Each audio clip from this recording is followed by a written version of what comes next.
going to be talking about how to find old maps and how to find them for free. So I'm happy you're here, and let's jump right into it because we have lots to cover. I'm going to give you the best strategies for finding free old maps, and we're going to do that at davidrumsey.com. The most important tools that we're going to talk about today, the two top ways to search for your maps out of all the different options they're now providing, are the Luna Viewer and the MapRank search.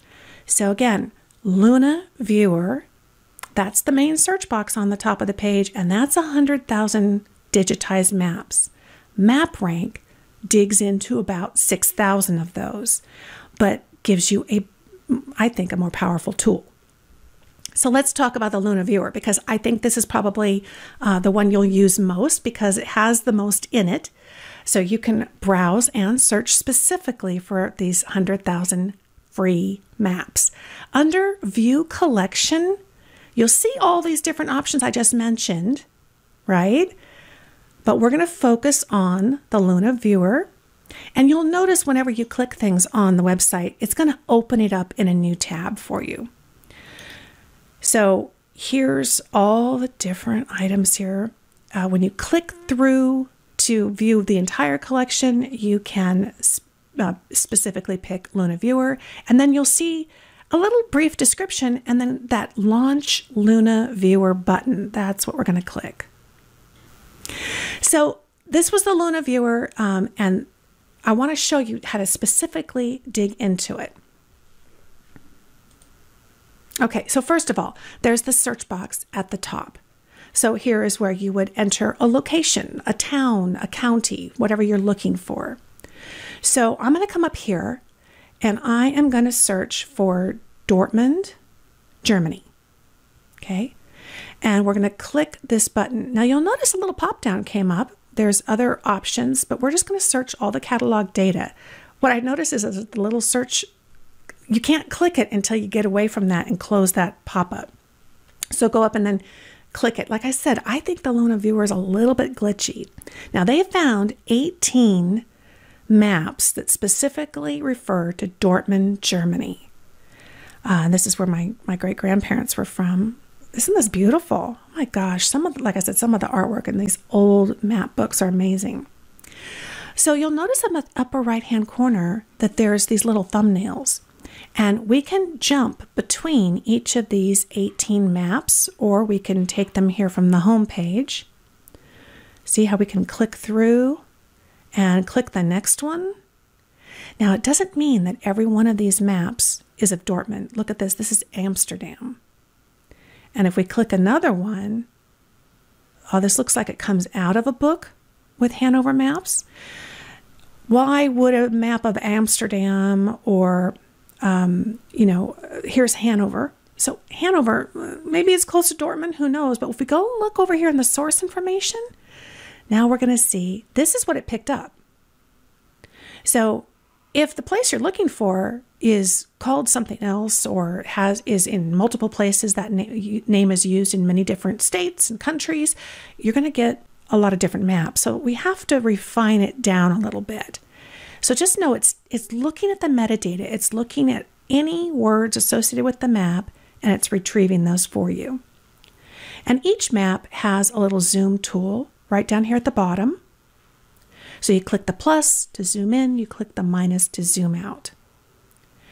So it gives you a smaller subset of maps, but it's not necessarily going to be exactly what you want. You're going to have to look at each one and see whether or not it's really the town, the Dortmund that I was looking for. Maybe Hanover is next door. Maybe there aren't any for Dortmund, and so it gave me the closest thing it could find.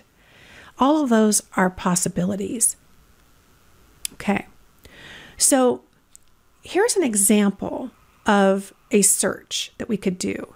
And there's kind of a challenge when you're using the search field to search because it is just looking at this metadata. Now you can imagine if I search for New York City, I'm not only going to find maps of New York City, I'm going to find maps that were published in New York City, right? Or that the author is from New York City. So that poses some challenges. That means we're going to have to use the refine tool on the left side of the screen. And this works really well, but again, it's a little bit glitchy. So you have to get used to kind of maneuvering around it a bit. Let me show you. So if we come up here, I've run a search for New York City. Now, I notice that whenever I hover my mouse over this refine tool, sometimes the little pop-up box for the closest map pops up, and you may just have to click away and come back. Each section in refine has a more, so whenever you see more, you know there are more categories available to you. We could click, I want where, New York, and why. So specifically maps of New York. That would be a way to get rid of a lot of the extra stuff. You'll notice that we can add who. Who is the publisher of the map if there's something specific you're looking for. If I click more under when, look at my options for finding the map that fits the time frame that I'm doing my genealogy research. So here we've got 1874. Now, there's a little bit of a downside in this because you saw that they were categorizing by year. There was tons of years in there. We can't really get a spread very well. So you might have to click through and look at each year within the time frame spread that you're kind of keeping your eye on. And I thought this was fun. We talked about the 1939 World's Fair last episode, and gosh, right at the bottom there was a map, and it was like a tourist guide map for folks who had attended the 1939 World's Fair. So this happened in New York. That means that this falls within our results list, kind of a unique map, and certainly for our viewer last week who shared the photograph of her grandmother, or I think it was her mother, standing in front of the Adams Fountain at the World's Fair. This would be kind of a fun addition to the family history. So the bottom line here is that we're searching within the search field, and we're really searching all the metadata. Metadata being any words, information associated with each map. We can close that refine section. If you find a map you really want to get more screen coverage, you can close that up a little bit. As you click each item to refine, you can remove them if you want to and resort. Now notice there's actually 2 pages to this map.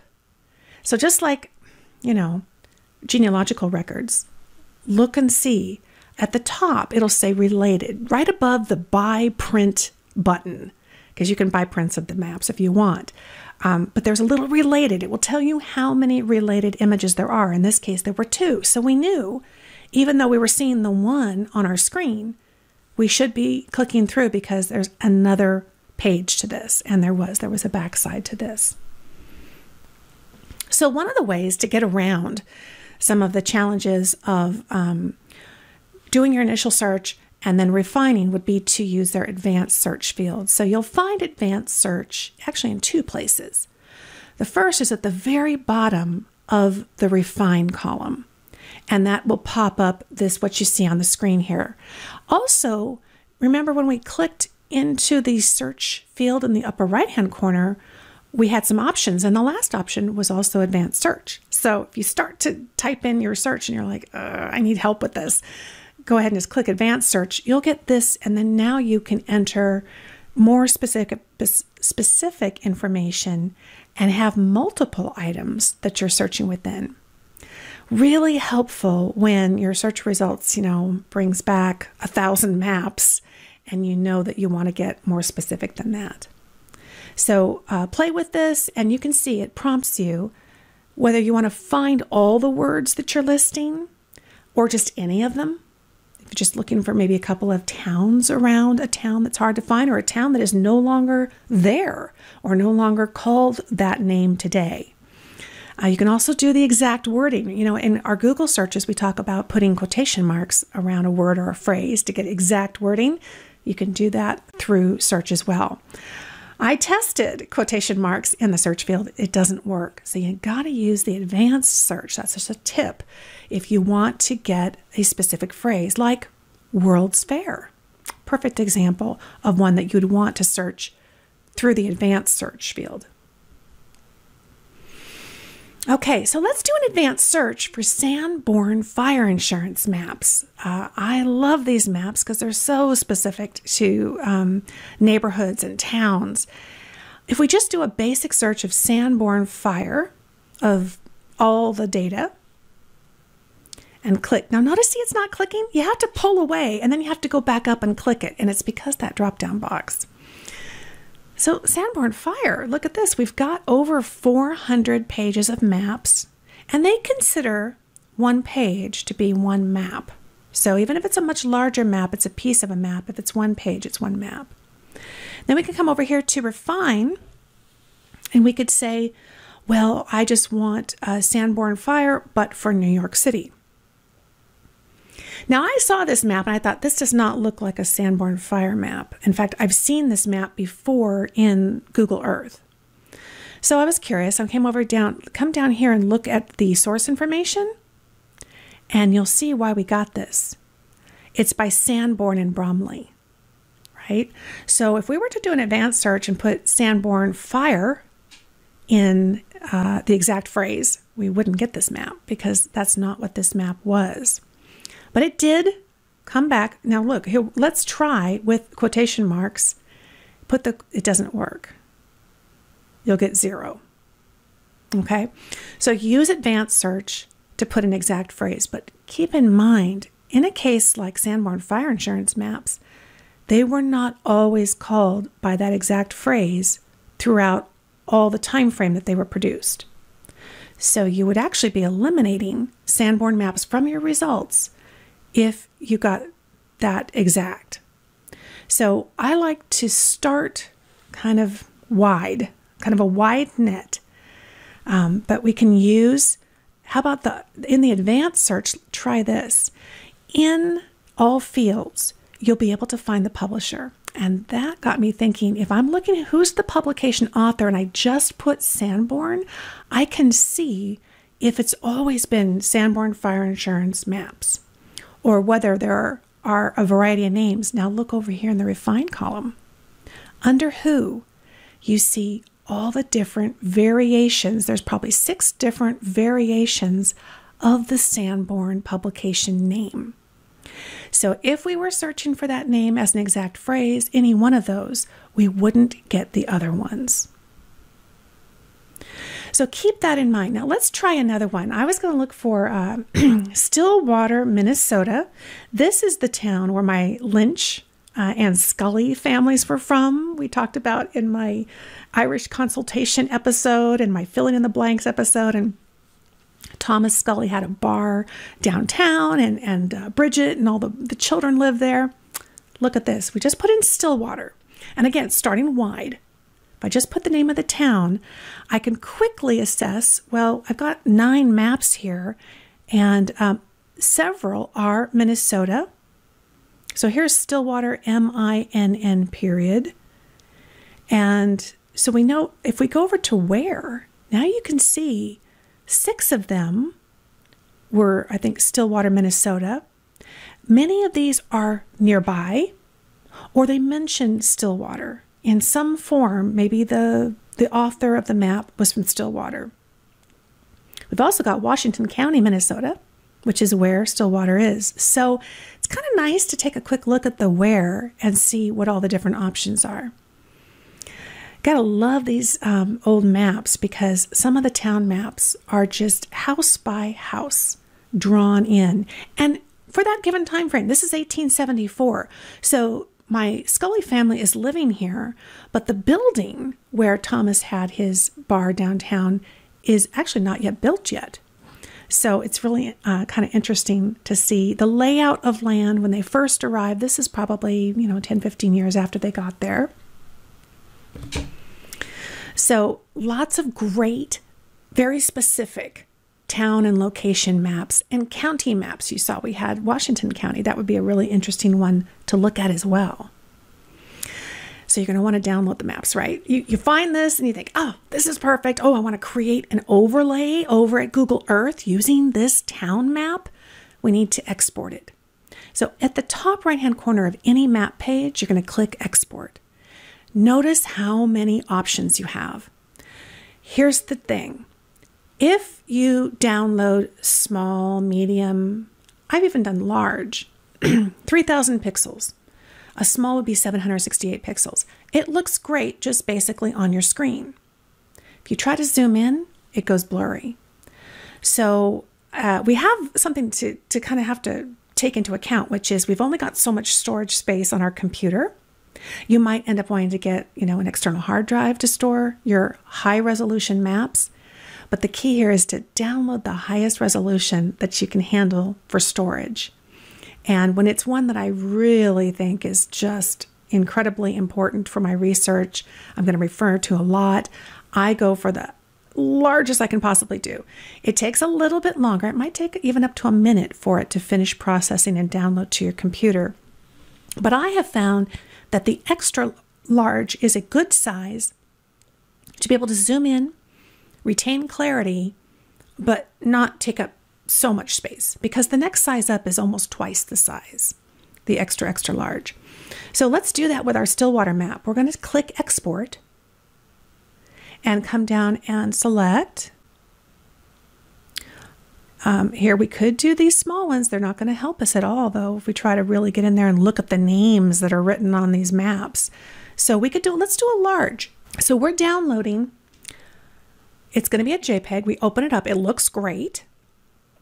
If we zoom in, now I'm just looking at it in my Windows viewer, and I'm actually going to turn it around because this is how I'm used to looking at it in Google Earth, and it will help me find that Thomas's place was on Main Street, and it was right at the intersection with Myrtle, which I think is up here by the Freight Depot.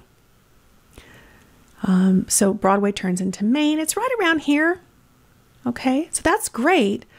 But when I zoom in and I want to get a closer look, it's got a little bit of fuzziness. If I go to export and do the extra large, I'm almost doubling the size of the map in resolution. So I won't have any problem putting this into Google Earth. Here it is. I mean, both can go into Google Earth, but I really want to be able to zoom in just as close as I can with all the other Rumsey maps that I find in the gallery. So we'll turn this around, and as we zoom in again, it stays really sharp, even closer. Look how close you can go in. So it's worth it. Do it. You can download under export. Go for extra large if you can. And again, consider how you're going to use the map and how much storage you have. So our other top way to search and find these maps that you can download for free is the MapRank search. Remember, this one doesn't do the entire 100,000 collection. It's really around 6,000 maps, but it does it by time and place. And this is so cool. So we're going to, from the home page, we're going to go all the way down to the bottom of the page.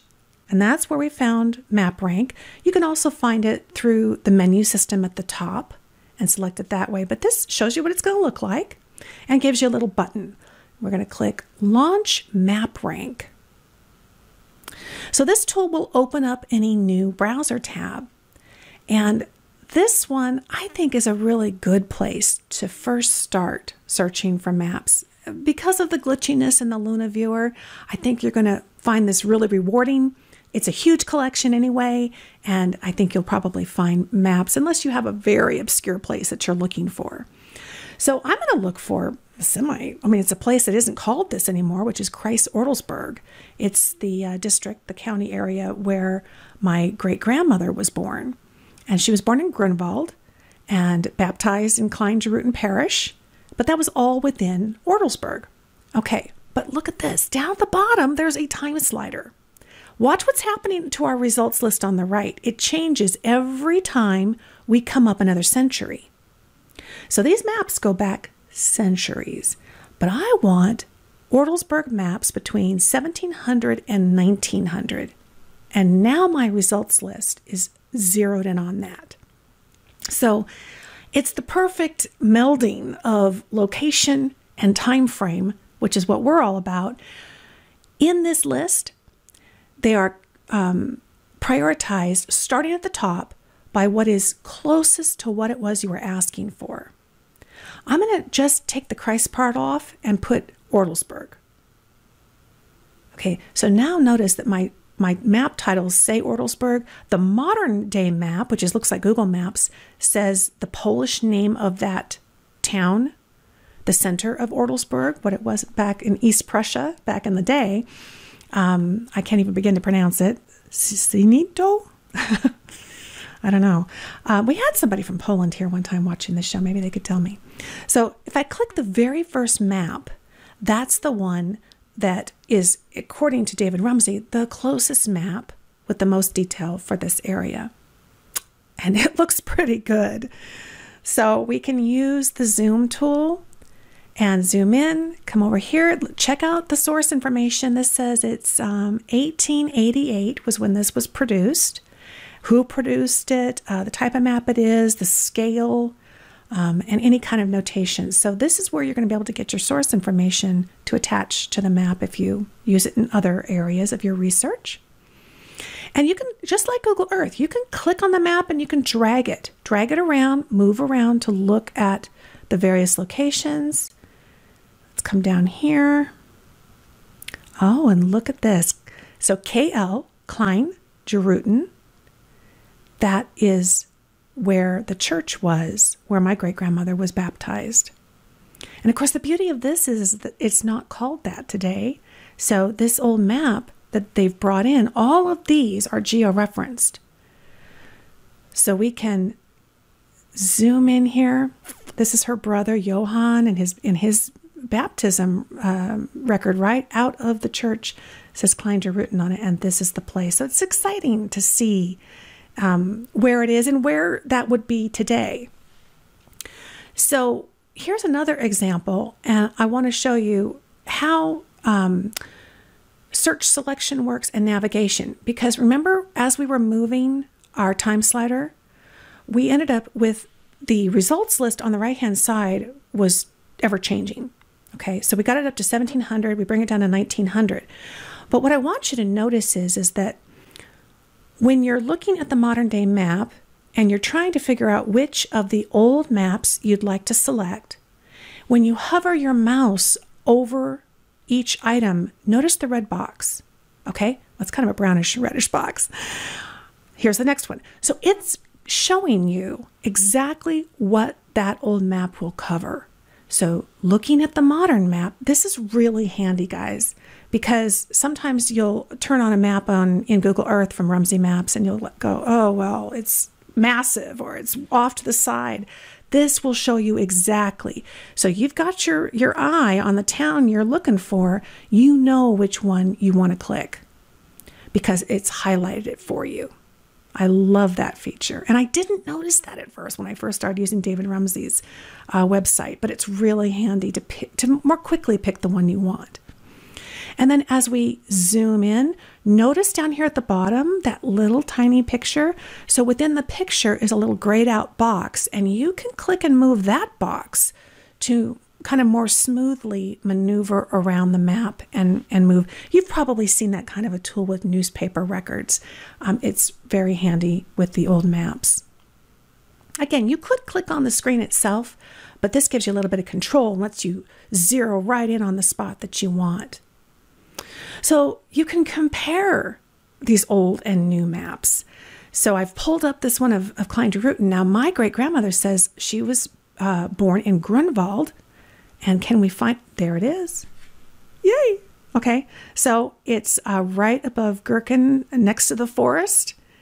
We're going to zoom in here. Let's compare. Look at, they've actually drawn the little houses right here in the town. If we come up here and view it in the georeferencer, remember I mentioned that one? Somebody's already done the work. You can do a comparison and kind of get that overlay effect that we get in Google Earth. So we pull up the map, get to the spot here. I'm going to zoom in a little bit. And there's Grunwald. And again, it's amazing how far in you can zoom in to the point where you see those tiny little houses that they've drawn. And when we go up to the top, this slider, watch what happens. There it is. Now we're looking at it compared to the Google map, which isn't all that exciting. honestly. So let's change it. Up here in the left-hand side, if you click the globe, now you have a lot of different options to compare. Let's just compare satellite view. This is a much more realistic view of what the current day terrain looks like. Now let's slide back. That town hasn't changed much. It looks like it's expanded a bit to the south, but so many of those little houses are right there. You could even jump into Street View and take a look at it if Street View happens to be available in this location. And that's another reason why I like to do it in Google Earth, because then I can do that and I can mark houses and I can, do all those things, and I can save it and just retain it as part of my entire genealogy research collection. I call it my historical map collection. And I've got a premium video on how to create a historical map collection in Google Earth. So let's recap.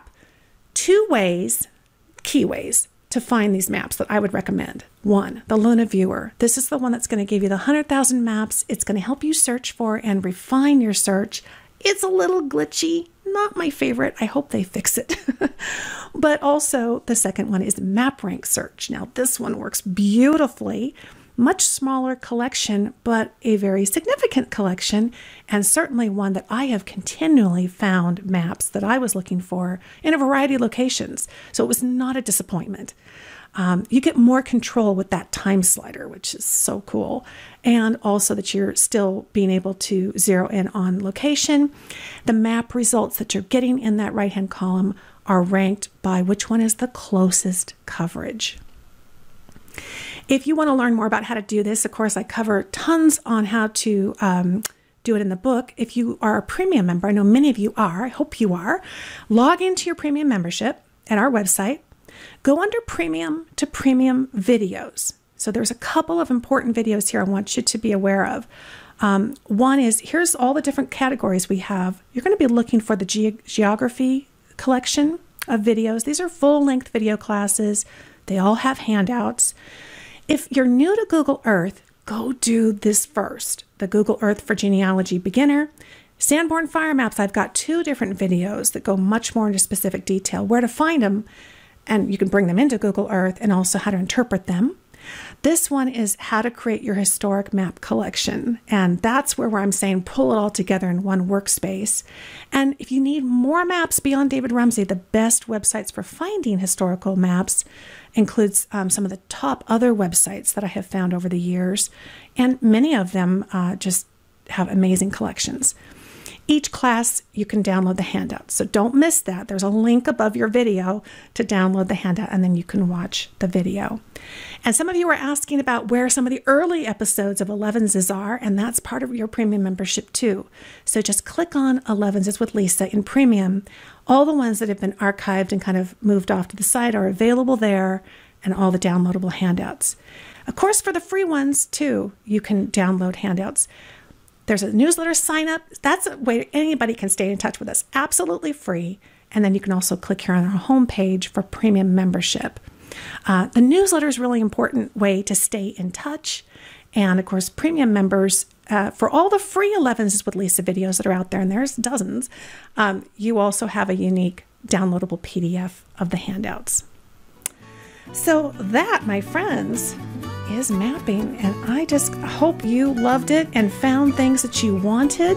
Have a wonderful week. Happy mapping, happy searching. Thank you so much for joining me, my friend. I will talk to you soon.